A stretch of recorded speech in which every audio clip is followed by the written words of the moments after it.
अगर महम कांड पे कोई काला धब्बा था तो ग्रीन ब्रिगेड थी। उस ग्रीन ब्रिगेड को सेंट्रल गवर्नमेंट ने भी ये कहा था, चो देवलाल इस ग्रीन ब्रिगेड को दूर कर दो, आप देश के प्रधानमंत्री हैं। उस ग्रीन ब्रिगेड ने महम इलेक्शन में चो देवलाल का टोटल पॉलिटिकल करियर और ओम प्रकाश जी का तबाह करा था। उसके जो जो आप क्या कहते हैं, उसका जो कमांडर थे ये थे, ये इसे कहने में मजा आता है। वो कहता है ये केवल जयप्रकाश था। अब वो जो ऐसे आदमियों का को चो देवलाल के हम हैं, चाहे ओम प्रकाश बने, मैं बना, उनके बेटे हम हैं, ये काय का उत्तराधिकारी है। तब ये गाड़ी लेके आते थे, उनकी गाड़ी चलाते थे, हम इनके साथ बैठ के जाते थे। गाड़ी जब नहर पे धो के लाते थे, हम इनकी मदद करते थे। इस करके करते थे कि हमें गाड़ी में घुमाएंगे। हमें तब बच्चों को गाड़ी में, तब गाड़ियाँ थी नहीं, ये 60s की बात है, तो ये कार में घुमाते थे, हमें अच्छा लगता है। अब जब इन्हें देखते हैं तो हमें वो वक्त याद आ रहा है। नमस्कार, मैं हूं दिनकर गावड़ी और दैनिक टॉक्स पर आप जुड़ चुके हैं हांसी से। और आज हम आपको बता रहे हैं चौधरी देवीलाल जो जमीन से जुड़े हुए थे और अपने साथ जुड़े हुए हर बंदे को पूरा ख्याल रखते थे। और उसी कड़ी में आज उनके पुत्र चौधरी रणजीत चौटाला भी पहुंच चुके हैं, जो कि चौधरी देवीलाल के ड्राइवर हुआ करते थे बलवंत जी। उनको मिलने के लिए यहाँ हांसी पहुंचे हैं। और ये मेरे पीछे देख सकते हैं, चौधरी रणजीत चौटाला का काफिला भी यहाँ आ चुका है। और वो हिसार लोकसभा से प्रत्याशी हैं, भाजपा पार्टी द्वारा उन्हें अपना हिसार लोकसभा से प्रत्याशी बनाया गया है। आप मेरे पीछे देख सकते हैं, चौधरी रणजीत चौटाला का भी काफिला यहाँ आ चुका है। और वो बलवंत जी से यहाँ मिलने के लिए उनके निवास स्थान पर पहुंचे हैं। उनसे जानते हैं उनका आज यहाँ पर पहुंचने का कार्यक्रम कैसे बना। आज हमारे साथ हिसार लोकसभा से भाजपा प्रत्याशी चौधरी रणजीत चौटाला जी जुड़े हैं। उनसे जानते हैं कुछ अनछुए पहलुओं को। सर नमस्कार। नमस्कार जी। सर, आपको कैसे पता लगा कि ये चौधरी देवीलाल जी के ड्राइवर हैं जो हांसी में रहते हैं? मैं हांसी में चौथी बार आया हूँ। मुझे आने के बाद ये पता लगा ऑफिस में आज के चौधरी देवीलाल के ड्राइवर हैं बलवंत सिंह, वो यहीं रहते हैं, एक आधा किलोमीटर दूर हांसी से रहते हैं। मुझे ब्याड़ा साहब ने ये बताया तो मैं कहने के मैं ज़रूर चल के मिले। हम छोटे थे, स्कूल में पढ़ते थे, तो जब गांव में तब सर्विस स्टेशन नहीं होते थे, चौटाला गांव में सड़क भी नहीं थी। तब ये गाड़ी लेके आते थे, उनकी गाड़ी चलाते थे, हम इनके साथ बैठ के जाते थे। गाड़ी जब नहर पे धो के लाते थे, हम इनकी मदद करते थे। इस करके करते थे कि हमें गाड़ी में घुमाएंगे। हमें तब बच्चों को गाड़ी में, तब गाड़ियाँ थी नहीं, ये 60s की बात है, तो ये कार में घुमाते थे, हमें अच्छा लगता है। अब जब इन्हें देखते हैं तो हमें वो वक्त याद आ रहा है, मतलब पुराने दिनों की याद। पुराने। हाँ, मेरे ताली बजा के कहते थे हॉर्न बजाओ बलवंत सिंह, हॉर्न बजाओ, ये हॉर्न बजाते थे। तो वो वक्त है, वो सब बातें आज अच्छा लगती है। हम MLA बन गए, MP बन गए, मिनिस्टर बन गए, पर हम भी तो ह्यूमन बींग है ना। इनके साथ बैठ के देखे थे, इनसे हम इनकी खुशामद करते थे कि जरा हमें भी एक चक्कर और लगवा दो। ये कहता है घर पता लग जाएगा, नहीं नहीं लगवा दो चक्कर, जैसे बच्चे की। क्योंकि चौधरी देवीलाल का भी अपने साथ जुड़े हुए हर व्यक्ति के साथ आत्मीय जुड़ाव रहता था। आप भी उसी कड़ी को आगे ही बढ़ा रहे हैं। देखिए, नहीं सदा से मैं मुख्तियार नहीं है कांसी में, मुंडाल के पास, मैं उसके घर भी गया था चाय पी के। जो चौधरी देवीलाल के जीवन में सदा सबसे साथ रहे हैं। एक हमारे गांव में खूबराम सरपंच थे, वो चौधरी देवीलाल के सबसे नजदीकी साथी थे। और चौटाला गांव में वो बराबर 42 साल सरपंच एक ही आदमी रहा। 12,000 वोट है हमारे गांव में, 14,000 वोट है। और मैं गांव में कह गया कि जिस दिन खूबराम की डेथ हो, मेरे फादर के उससे कोई नजदीक आदमी नहीं था, उस दिन मुझे बता देना, मैं कहीं भी होगा। इत्तेफाक से मैं सिरसा था, उसका जब डेथ हुई तो मैं उसके दाह संस्कार में भी गया।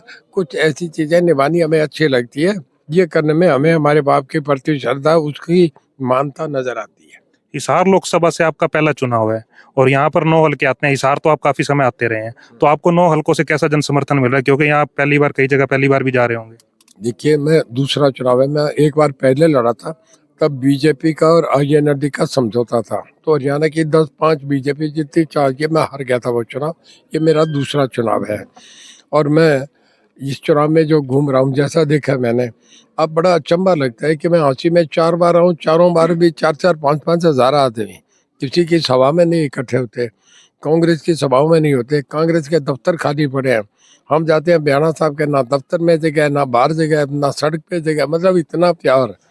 मतलब ये एक बार आपने एक इंटरव्यू में कहा था कि आपको हिसार विधानसभा से लगता है कि ज्यादा वोट मिलेंगे। मेरे को लगता है कि आपको हांसी विधानसभा से ज्यादा वोट मिलेंगे। देखिए, अब दोनों का है, दोनों हमारे प्यार करते हैं। मैं दोनों में आपस में 1-2 नंबर तो किसी को नहीं कहूंगा, पर मैं दोनों को हाथ जोड़ के प्रणाम करता हूँ कि तुम दोनों ही ऊपर आओ, खूब ऊपर। क्योंकि पिछले चुनावों में भी हांसी ने ही हिसार लोकसभा के अंदर सबसे ज्यादा मत जो दिए थे भाजपा प्रत्याशी को प्रदान किए थे। ये करेंगे तो मैं धन्यवाद करके आऊंगा ब्याड़ा साहब का, इन्हें 3 बार जाके धन्यवाद करूंगा।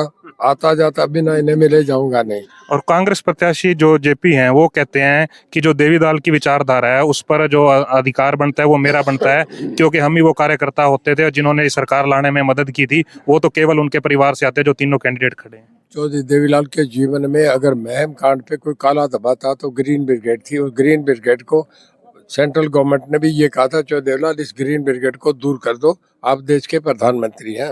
उस ग्रीन ब्रिगेड ने महम इलेक्शन में चौधरी देवीलाल का टोटल पॉलिटिकल करियर और ओम प्रकाश जी का तबाह करा था। उसके जो आप क्या कहते हैं, उसका जो कमांडर थे ये थे, ये इसे कहने में मजा आता है। वो कहता है ये केवल जयप्रकाश था। अब वो जो ऐसे आदमियों का को चौधरी देवीलाल के हम हैं, चाहे ओम प्रकाश बने, मैं बना, उनके बेटे हम हैं, ये काय का उत्तराधिकारी है।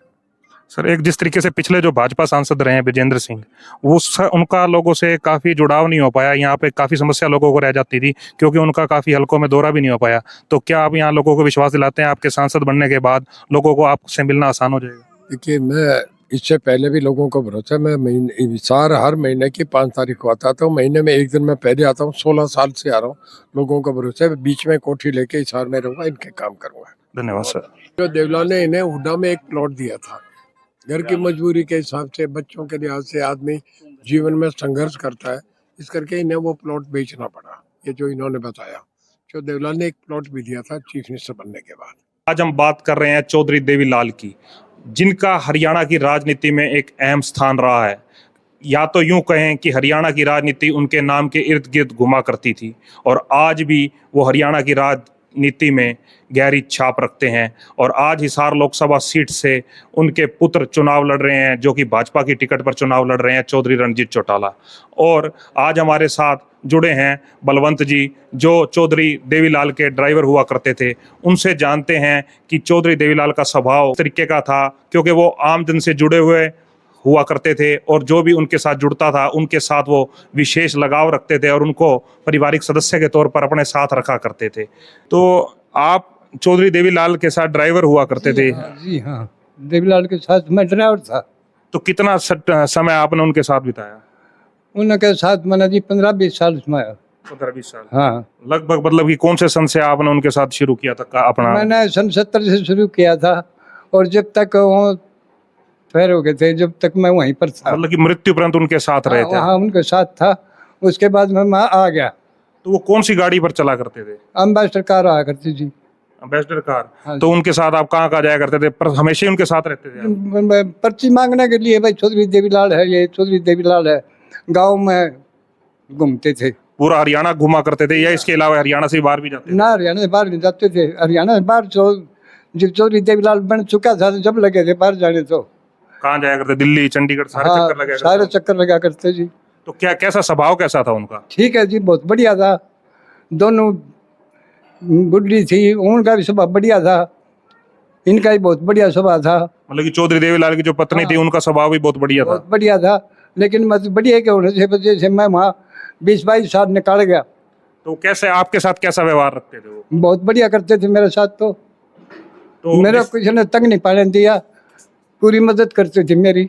मतलब जिस तरीके से कहते हैं भी चौधरी देवीलाल का जो भी अपने साथ उनके साथ जुड़ता था उसके साथ विशेष लगाव रहता था, क्या आपके साथ भी हमेशा कोई आपको कोई समस्या आती हो तो आपके साथ हमेशा खड़े रहते थे? हाँ, समस्या जो मेरी थी और मिटा देते। मतलब कि हर समस्या का समाधान करने के लिए करते थे। तो उनके साथ कभी रहते हो, कभी देश के इंदिरा गांधी प्रधानमंत्री रही है, राजीव गांधी रही, उनके साथ भी कभी मिले हो आप? हाँ, मिले हैं जी, मिले हैं। राष्ट्रपति भवन में जाया करते? राष्ट्रपति भवन में जाया करता मैं। जिस तरह वीपी सिंह की सरकार बनाने में इन्होंने मदद की थी, तो वीपी सिंह वगैरह से मिले हो आप? वहीं पर था। थे उस टाइम? हाँ, उस टाइम मैं था। चंद्रशेखर, वीपी सिंह सबके साथ मिले? सबके साथ थे जी। ड्राइवर था, लेकिन गले रहा करता मैं। मतलब कि ड्राइवर होने के बाद भी आपको साथ रखते थे और सभी प्रधानमंत्रियों से आप मिले हो? मतलब चौधरी देवीलाल को दाग दिया तब भी मैं वहीं पर था, राजघाट पे। हाँ, मतलब कि आपके साथ पारिवारिक रिश्ता रखते थे? हाँ, बिल्कुल।